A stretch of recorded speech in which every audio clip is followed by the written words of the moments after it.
హల్లెలూయా. దేవుని నామానికి వందనాలు. ప్రతి ఒక్కరికి, దేవుని బిడ్డలందరికీ హృదయపూర్వక వందనాలు. కొద్దిసేపు వాక్యం ధ్యానించుకుందాం. యోహాను సువార్త 1వ అధ్యాయము 9వ వచనం. నిజమైన వెలుగుండును, అది లోకములోనికి వచ్చుచు ప్రతి మనిషిని వెలిగించుచున్నది. ఆయన లోకములుండును, లోకం ఆయన మూలంగా కలిగెను, కానీ లోకం ఆయనను తెలుసుకొనలేదు. హల్లెలూయా. దేవుని వాక్యం ఏం చెప్తుందంటే, యోహాను సువార్త 1వ అధ్యాయము 9వ వచనంలో చూసినట్లయితే, నిజమైన వెలుగుండను, అది లోకంలోనికి వచ్చును, ప్రతి మనిషిని వెలిగించుచున్నాను. నిజమైన వెలుగుందంట. చిన్న ప్రార్థన చేసుకున్నాం. పరిశుద్ధుడ ప్రేమ విన్న వాక్యం ప్రభా బోధిస్తుండగా నీ ఆత్మచేత నింపి బలపరిచి అభిషేకించమని అతడి యేసుక్రీస్తును అడిగిపెడుతున్నాం తండ్రి. నిజమైన వెలుగుంది. ఆ వెలుగు ఏమైందంట, లోకంలోనికి వస్తూ ప్రతి మనిషిని వెలిగిస్తూ ఉందంట దేవుని వాక్యంలో. హల్లెలూయా. ఈ లోకంలో ఎన్నో వెలుగులు ఉన్నాయి. సూర్యుని వెలుగు వేరు, చంద్రుని వెలుగు వేరు, కరెంటు బల్బు వేరు, 100 వాట్స్ బల్బ్ వేరు, ట్యూబ్లైట్ బల్బ్, ఎన్నో వెలుగులు ఉన్నాయి. అయితే ఆ వెలుగు కాదు, ఇది నిజమైన వెలుగు ఉందంట. ఆ నిజమైన వెలుగు వచ్చి లోకములోకి వస్తూ ప్రతి మనిషిని వెలిగిస్తుంది. హల్లెలూయా. లోకం ఎలాగుందంటే చీకట్లో ఉంది, అంధకారంలో ఉంది. అందుకే యేసుప్రభు మత్తయి సువార్తలో చూసినట్లయితే బెత్సయిదా ఆ ప్రాంతం మర్చుకున్నప్పుడు చీకట్లో ఉన్న ప్రజలు గొప్ప వెలుగు చూసిరని దేవుని వాక్యం సెలవిస్తుంది. యేసుప్రభు వైపు ఎలాగా చూశారో అప్పుడు ఏమైందంట, గొప్ప వెలుగును చూశారు. ఎందుకంటే ఆ సముద్రపారం, గలిలయ సముద్ర శిరస్సు మధ్య ఆ చుట్టుపక్కల ఉన్న వాళ్ళంతా చీకట్లో, వ్యాధులతో, అనేకమైన రోగములతో, బలహీనతలతో చీకట్లో ఉన్న జనాలు.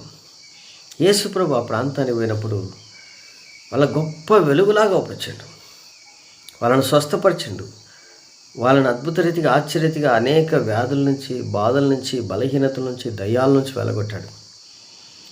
అందుకే ఇక్కడ ఏమంటున్నాడంటే, నిజమైన వెలుగును, అది లోకములోకి వచ్చి ప్రతి మనిషిని వెలిగిస్తుంది అంట. హల్లెలూయా. ఈరోజు మనుషులను ఆ చీకటిని దేవుని దగ్గరకు వచ్చినప్పుడు, వెలుగు దగ్గరకు వచ్చినప్పుడు ఆ వెలుగు ఏమైపోతుందంటే చీకటిని పారదోలుతుంది. అంతేకాదు ప్రతి మనిషిని వెలిగిస్తూ ఉందంట. హల్లెలూయా. ఈరోజు చూసినట్లయితే చేపలు పట్టుకుని పేతుని పిలుచుకొని వచ్చి ఆ వెలుగు వెలిగించింది. మొదటి ప్రసంగంలో 3000 మంది రక్షించబడ్డారు. రెండవ ప్రసంగంలో 5000 మంది రక్షించబడ్డారు. హల్లెలూయా. ప్రతి మనిషిని వెలిగిస్తూ ఉంది. ఇంకో సందర్భంలో స్తెఫెను సంఘములో ఉన్నటువంటి వ్యక్తి, విశ్వాసిగా ఉన్నటువంటి వ్యక్తి ప్రార్థించినప్పుడు అతను కూడా వెలిగించబడ్డాడు. అతను వాక్యం చెప్తుంటే ఆ రాజులు అయితేనేమి, యాజకులు అయితేనేమి అందరూ ఆశ్చర్యపోయి అతను ముఖం వైపు చూసినప్పుడు ఎలాగుందంట, అది ముఖం దేవదూతల వలె ప్రకాశిస్తుందని అక్కడ సాక్ష్యం ఇస్తుంది. హల్లెలూయా. నిజమైన వెలుగు ఈరోజు ప్రతి మనిషిని వెలిగిస్తూ ఉంది. అయితే వెలుగు దగ్గరికి రావడం లేదు, వెలుగుని ప్రేమించడం లేదు. స్తెఫెను వెలిగించబడ్డాడు. తర్వాత చూసినట్లయితే సౌలుగా ఉన్నటువంటి పౌలు సంఘాలు హింసిస్తూ దమస్కు మార్గం వెళ్ళిపోతున్నప్పుడు దమస్కు మార్గంలో గొప్ప వెలుగు అతని చుట్టూ ప్రకాశించబడిందని చెప్తుంది. గొప్ప వెలుగు ఏమైందంటే అతని చుట్టూ ప్రకాశించబడింది. ఆ శబ్దానికి కింద పడిపోయాడు. ఎప్పుడైతే కింద పడిపోయాడో అంటున్నాడు, ఎవరు ప్రభువాను అన్నప్పుడు, సౌలా సౌలా నన్ను ఎందుకు హింసిస్తున్నావు. చూడండి, అతను అనుసరించేది నిజమైన వెలుగు అనుకున్నాడు. అతని మతమే గొప్పది అనుకున్నాడు, నిజమైంది అనుకున్నాడు. నిజమైన వెలుగు అని ప్రకటిస్తూ క్రీస్తును ప్రేమించే వాళ్ళని, క్రీస్తు నమ్ముకులను హింసిస్తూ చంపుతూ వెళ్తున్నటువంటి వ్యక్తి ఏమైందంటే అతని చుట్టూ గొప్ప వెలుగు ప్రకాశించింది. ఆ వెలుగు ఎప్పుడైతే ప్రకాశించిందో ఆ వెలుగు తట్టుకోలేక కింద పడిపోయాడు. సౌలా సౌలా నన్నెందుకు హింసిస్తున్నావు అంటారు. అప్పుడు అంధకారంలో ఉన్నటువంటి వ్యక్తిని అననీయ దగ్గర దేవుడు మాట్లాడి అననీయని పంపించి ప్రార్థన చేసినప్పుడు అతని కనుల్లోంచి పొరలాంటివి రాలి చూపు పొందుకొని యేసే క్రీస్తుని ప్రకటించిన వాడు ఉన్నాడు. అందుకే దేవుడు అంటున్నాడు, లోకంలో నిజమైన వెలుగు వచ్చింది.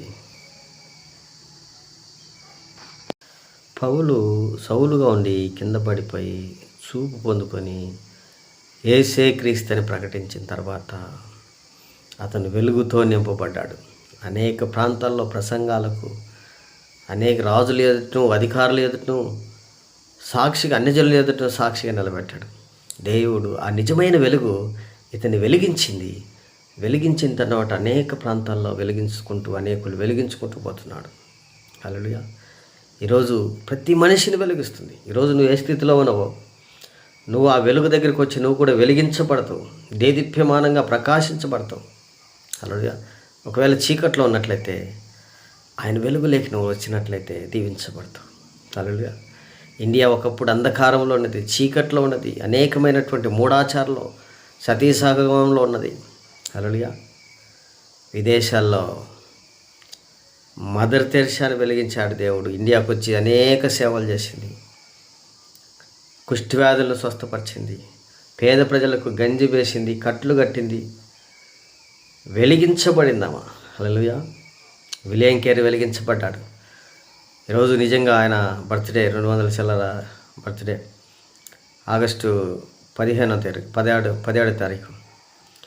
విలియం కేరీ వెలిగించబడిన తర్వాత ఇండియాకు వచ్చి అనేకులు వెలిగించాడు. అచ్చు యంత్రం కనుక్కున్నాడు, బ్యాంకింగ్ వ్యవస్థ కనుక్కున్నాడు, పోస్టల్ వ్యవస్థ కనిపెట్టాడు. ఈరోజు నువ్వు వెలిగించబడితే అనేక ఆశీర్వాదాలు పొందుకుంటావు. నీ కుటుంబాలు వెలుగులో నడిపించుకుంటావు. నీ భార్య పిల్లలను చక్కటి దేదీప్యమానమైనటువంటి వెలుగులో ప్రకాశించబడాలంటే నువ్వు ఏ వెలుగులోకి రావాలా? నిజమైన వెలుగులోకి రావాలా. ఆ వెలుగులోకి రాకుండా నువ్వు చీకట్లోనే ఇదే వెలుగై నేను భ్రమపడుతున్నట్లయితే దేవుడు ఈరోజు పిలుస్తున్నాడు. ప్రతి మనిషిని వెలిగిస్తుంది. ఈరోజు అనేకులు అంధకారంలో తాగుడు ఉన్న వాళ్ళని వెలిగించింది, వ్యభిచారంలో వారిని వెలిగించింది, సాక్షిగా జైల్లో చెరసాల